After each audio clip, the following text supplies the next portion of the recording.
Good morning friends. मैं doctor V K Mishra from gastro liver hospital Swarupnagar Kanpur. आज मैं बात करूंगा जो हमारे पेट के अंदर ऑर्गन्स होते हैं उनपे जो प्रॉब्लम्स होती हैं और वो जो प्रॉब्लम लेके सामने आते हैं।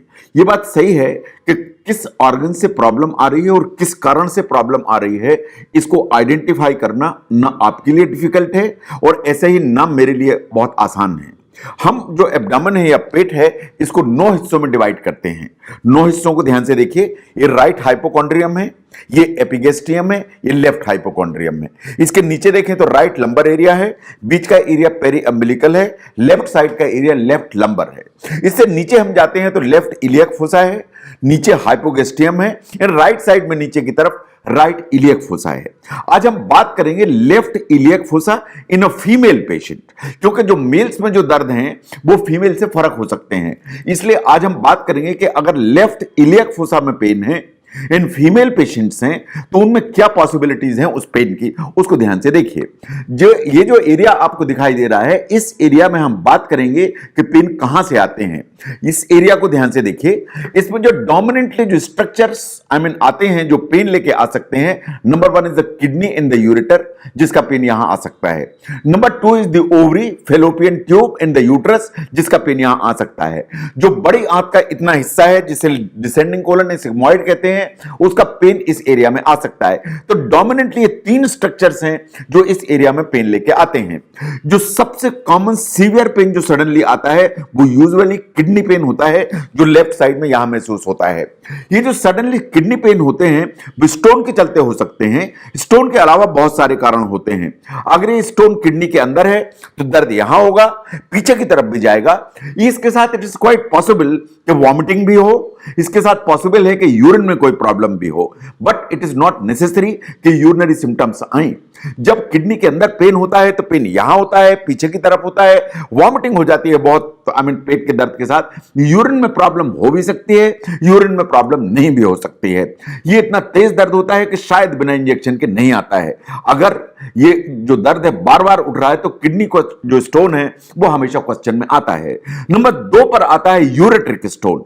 मान लीजिए कि कोई जो स्टोन है जो किडनी के अंदर था वो स्लिप होकर यूरिन की ट्रैक्ट में आ जाता है, जिसे यूरेटर कहते हैं, जैसा आपको फोटोग्राफ में दिखाई दे रहा है।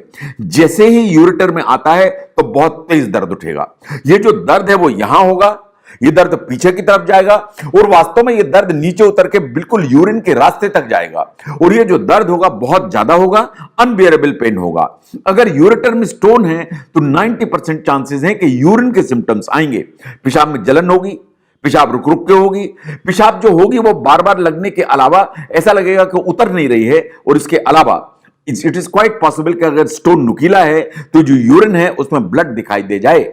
इसके अलावा वॉमिटिंग होगी एंड ठंडी देके फीवर भी आने की संभावना है। तो यूरेटिक स्टोन इज द वन जो हमेशा एक इमरजेंसी तैयार करता है। तो किडनी स्टोन का पेन पीछे जाएगा, लेकिन यूरिन के सिम्टम हो सकते हैं, नहीं भी हो सकते हैं। लेकिन यूरेट्रिक स्टोन का पेन इतना ज्यादा होता है कि उसके साथ यूरिन के सिम्टम्स आ ही जाते हैं। नंबर 3 पर आता है इंफेक्शन, पाइलोनेफ्राइटिस। अगर किडनी के अंदर इंफेक्शन है, उसमें पस हो गई है, यूरिन में पस हो गई है, या यूरिनरी ट्रैक्ट इंफेक्शन ऊपर की तरफ है, तो यहां दर्द आने लगेगा। ये जो दर्द है वो कंटिन्यूअस होगा, ये दर्द है पीछे की तरफ जाएगा। इसके साथ यूरिन की कुछ प्रॉब्लम हो सकते हैं, but the most important thing is कि लंबा लगातार ठंडी देके फीवर आएगा। जो फीवर आएगा वो हाई ग्रेड होगा और ठंड दे के आएगा। तो अगर यहां पेन है, पीछे की तरफ भी जा रहा है और ठंड दे के बार बार आपको बुखार आ रहा है और यूरिन में कुछ प्रॉब्लम हो रही है, तो जो पाइलोनेफ्राइटिस है या यूरिनरी ट्रैक्ट इंफेक्शन है, ये हमेशा क्वेश्चन में आता है। नंबर 4 पर आती है कोलोनिक प्रॉब्लम्स। यहां पर जो अगर हम ध्यान से देखें तो बड़ी आंत का एक हिस्सा होता है जिसे डिसेंडिंग कोलन कहते हैं, और इसके नीचे सिग्मॉइड का पोर्शन चला जाता है बड़ी आंत का। अगर इनमें कोई भी प्रॉब्लम है तो इस तरफ दर्द आएगा। The most common problem is the infectious colitis. किसी भी इन्फेक्शन के चलते हो, चाहे वो बैक्टीरिया हो चाहे वो अमीबा हो, अमीबिक कोलाइटिस का दर्द भी यहीं आएगा और पायोजेनिक कोलाइटिस का दर्द यहीं आएगा। अगर दर्द हो रहा है, रुक रुक के मरोड़े आ रहे हैं, लेटरिन बार बार जाना पड़ रहा है, उसके साथ लेटरिन में कभी ब्लड भी दिखाई दे रहा है, तो ये जो पेन है ये बड़ी आंत का दर्द है, क्योंकि ये इन्फेक्शियस कोलाइटिस डेवलप हो गई है। लेकिन इन्फेक्शियस कोलाइटिस के अलावा दूसरी और भी हैं, जैसे अल्सरेटिव कोलाइटिस का पेन भी इस एरिया में आता है। एक इस्चेमिक कोलाइटिस है जिसमें जो बड़ी आंत है उसके खून की चाल गड़बड़ा जाती है, जिसके चलते दर्द आने लगता है। ये इमरजेंसी है, इसे इस्चेमिक कोलाइटिस कहते हैं। अल्सरेटिव कोलाइटिस हो चाहे इस्चेमिक कोलाइटिस हो, दर्द आएगा, रुक रुक के मरोड़े आएंगे, दर्द कभी कभी अनबियरेबल होगा, बार बार लेटरिन जाना पड़ेगा और लेटरिन में ब्लड आएगा, बट फीवर यूजुअली एब्सेंट रहेगा।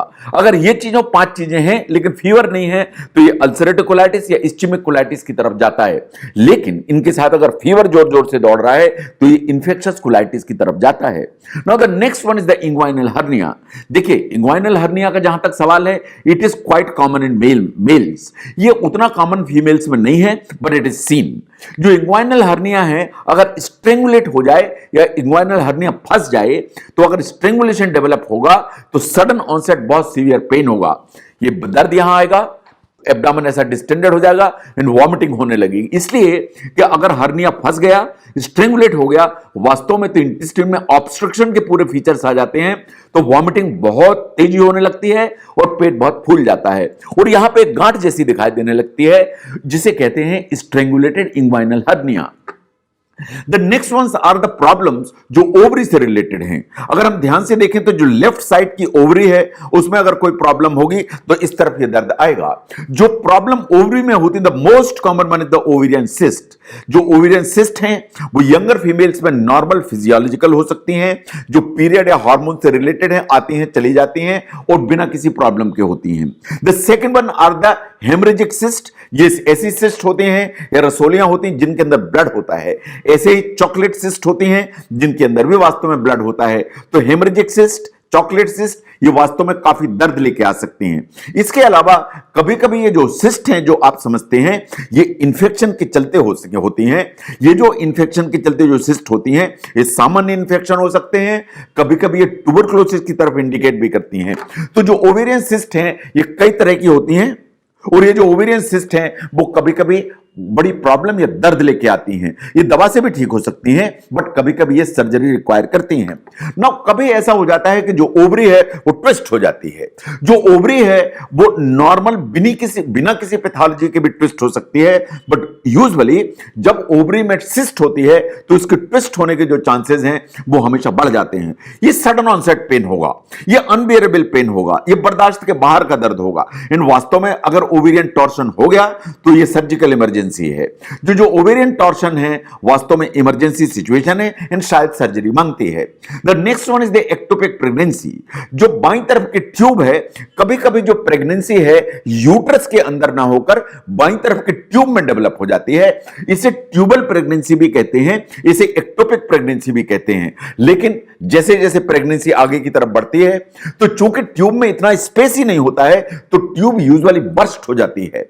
अगर ट्यूब यूजुअली बर्स्ट हो जाएगी तो पेट के अंदर ब्लड भी भर जाता है और आपको एकदम से खून की कमी हो जाती है, ब्लड प्रेशर नीचे आ जाता है, अनबियरेबल पेन हो जाता है।